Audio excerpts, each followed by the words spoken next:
ꯃꯥꯏꯀꯩꯁꯤꯗ ꯅꯪꯅꯤ ꯊꯣꯏꯕꯤ ꯍꯧꯔꯛꯐꯝꯁꯨ ꯂꯣꯏꯁꯤꯟꯐꯝꯁꯨ ꯄꯨꯝꯅꯃꯛꯁꯦ ꯅꯪꯅꯤ ꯊꯣꯏꯕꯤ ꯍꯧꯔꯛꯐꯝꯁꯨ ꯂꯣꯏꯁꯤꯟꯐꯝꯁꯨ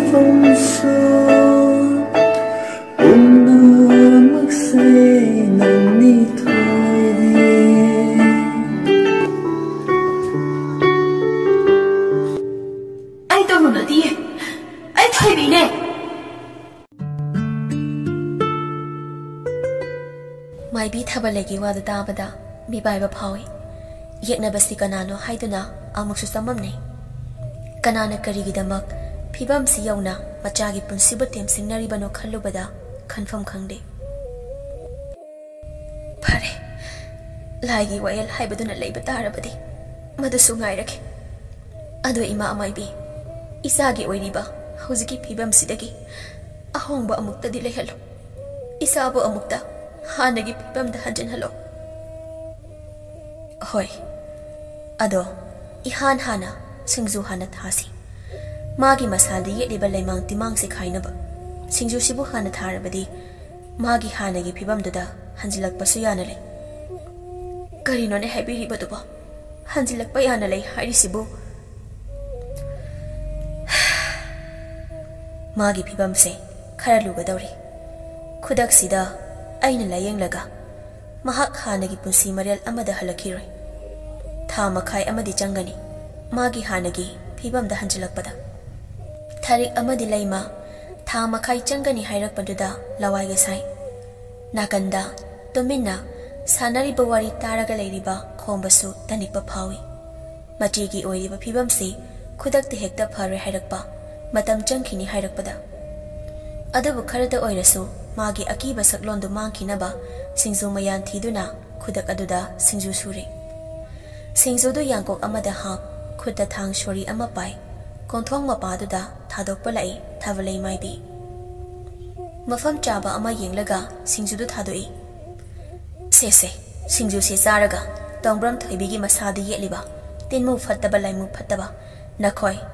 नंगी नफमदा हल्लो है गुरुगी याथंगने वहाई से हेक हाइबगा थबलैगी मित्ता थोइबी होगी कोंथोंगदा थौरी यान्दुना सिखिबी नुपी अमगी सवोंग सदा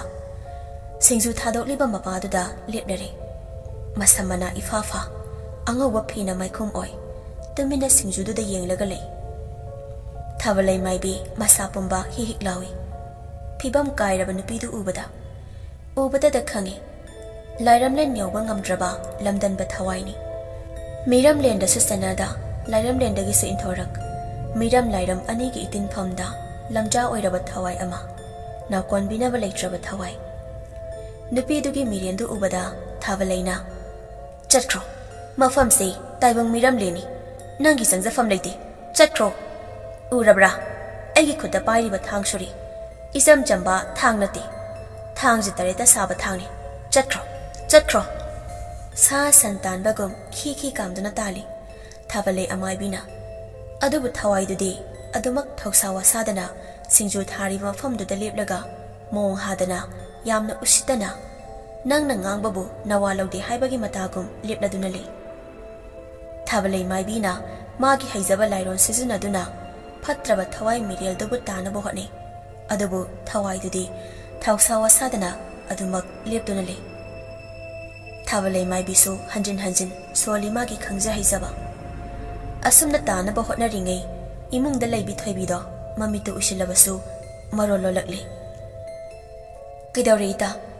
नंग ऐगी नागता चंगलक्त्रदि नंग ऐबु वारौरब्रा नंगना हाइबा इंदे हाइबगिदमक थोइबिना अदुमना हाइरकपा मागी नागता इकोइ कोइना लैरिबा अहुमदुदि कीबा पखतपा फावरे थोइबिया इमागी बेमा करीनो इचाना ngangiba choirol mayamdubo se adumna ngangan kanamta laktiye nane tharikne aduga nopa nupa khomba katani leise se amuda gyan dawse kanagi itanoi bema tharikso yamna pakhatna थैबिया से मितु पांथो यंगोय नानी आइने Namane no pane. Aikoi ahum khaktani. Sidabu kaidagi itano. Noina khangwai. Aigi itadi konthong da leptuna leire. Mahak aigi nakta changak pangamdre. Nakhoi hamna phattaba mine. Mahabu aigi nakta changak tanaba. Nakhoi me hamna sile se kaigi no. Ai hamna kapningi ko. Noina tawri se. Nakhoi na mabu chakhina bo hotnari do. Amta to. Mahabu aigi nakta changhalo. Itagi ningba thongalo. Itagi ningba thongladi aigi su ningba thongle. Nakhoi hamna phatte. Yamda lakpa mida noina thina tawri se kaigi no. Ai nakhoi gi lon chato yaningde. Ai yaningde. Yaningde hairamnaga wadi ngangdana meki pina makha samthanari. Tharikna kanasu lakdine thoibi nangbo chora ngangano me. Iche ai konthong da thoure. Kanasu la hawdi. Ise na pangangda ngangido. Thoibi ima gi thoibi. Ima khangba gamdre. Nangbo mukta wakhal taw kaidoge bema. Thoibi do mama mane amadi mapana ngangba singdo sum tarambadagi masado maigi ching pokhairakpadawna phamduna phumduna leiba asawgumba khudorle. Tumen phamungda chaptingna hiptuna leirambi thoibi mamit ani maktudi ushili haibabu masado lenglakle. Phuklauna hawalai aduga manakta famliba mamagi khawri charamdo taplauna meli. Wayamna ngangi nangda halaga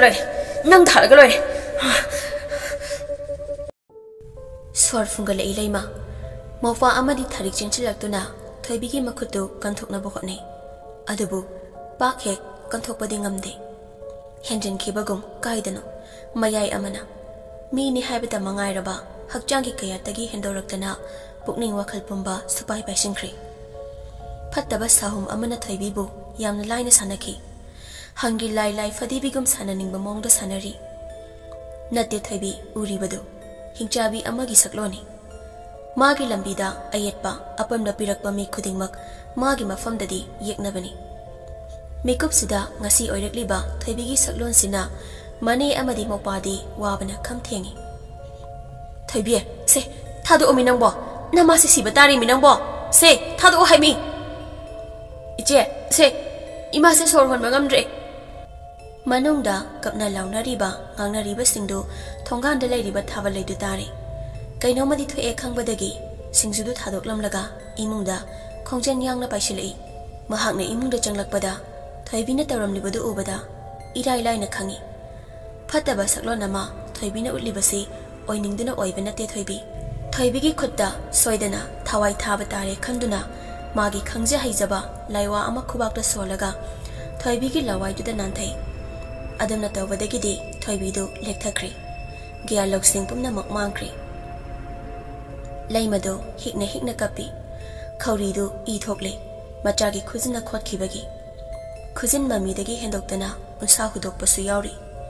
Laimado ising glass ama thai mayam changduna thoibibu mafam jan hi fali thoibi mamit anido ushina tumlaga lei hoi mai wahai amatadi haidi ngasai mapanda lefaubi nupidugi mirendu yumdugi manungda changsilai Thariba singjudunaga chatnaba yaba haibadu oidri tinmang lemangge lamba kharabudi pharabasu imungda thajalakliba megi posemdudi mayai kanbe helei posemduda loinarakpa mireni thoibina yataduna leiba uraga apenba phawi yumdugi yanglenda makhong yanthaduna famlaga lei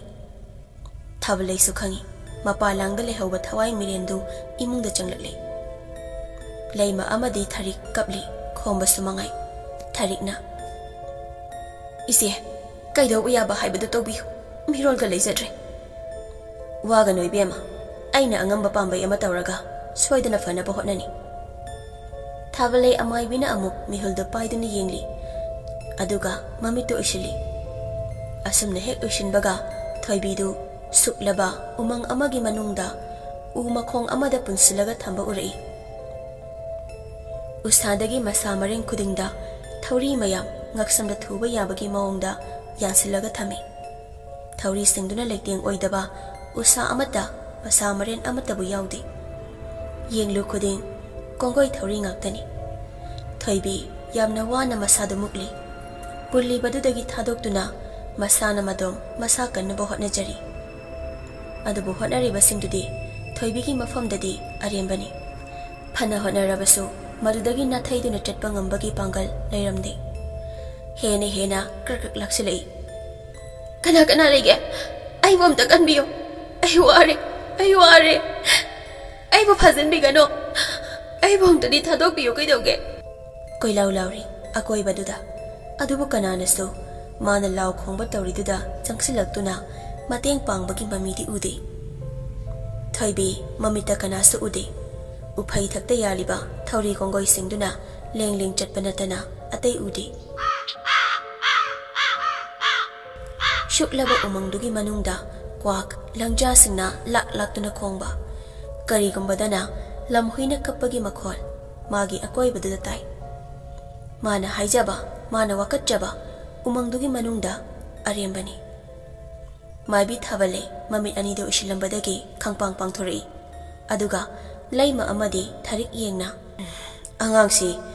थावाई मी मपाल थोकले कनागुंबा अमना मागी थावाई मिरेल कौथोपिरे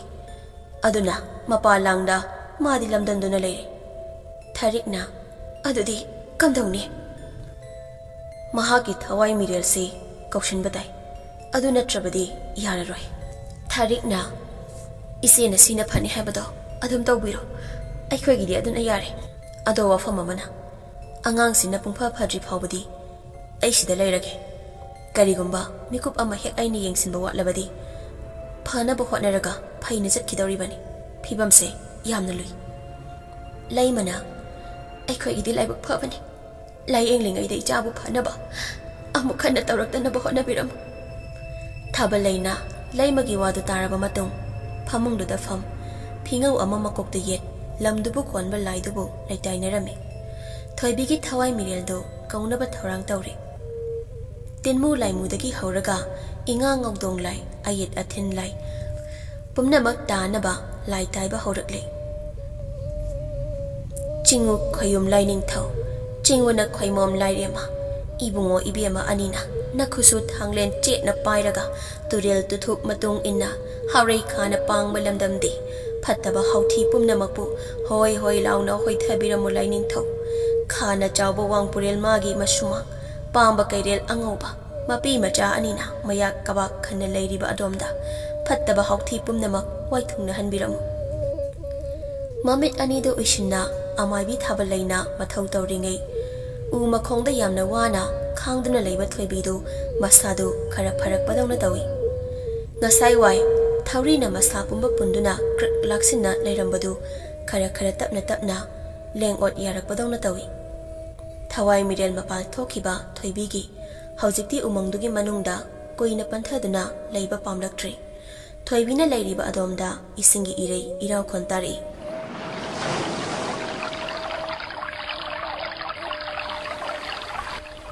kadomdagi no khangdi amamba maraktuda hi ama magi manaktamna lai hi du mafam chaba amada khami hi dugi manungda kai angoba anikhak ngarang ngarang ngangladuna hi dudagi thoibigi manaktamna nang haurai matagum phallong songsili hi dudagi kai angoba anidu hek changsin khibaga thoibigi manaktamna hochilaga hauna khongi adumna khongbaduna maram oi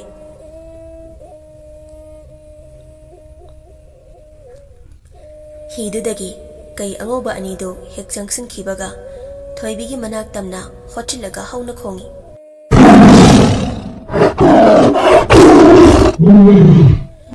adumna khongbaduna maram oi thoibigi masada punsilamliba thauri singdu loina nanthorakli pamba kairen aniduna hauna hauna khongbada udugi masa marienda yanthaduna leiriba thauri kongoi singdu mathanta mai chaglakli Thauri singdu kudak aduda tangoi tana loina chakri thoibi thawai tabu hinglabadi haiduna hidu da kakhatli hidugi manungda nau ama yauri naudu paikhatlaga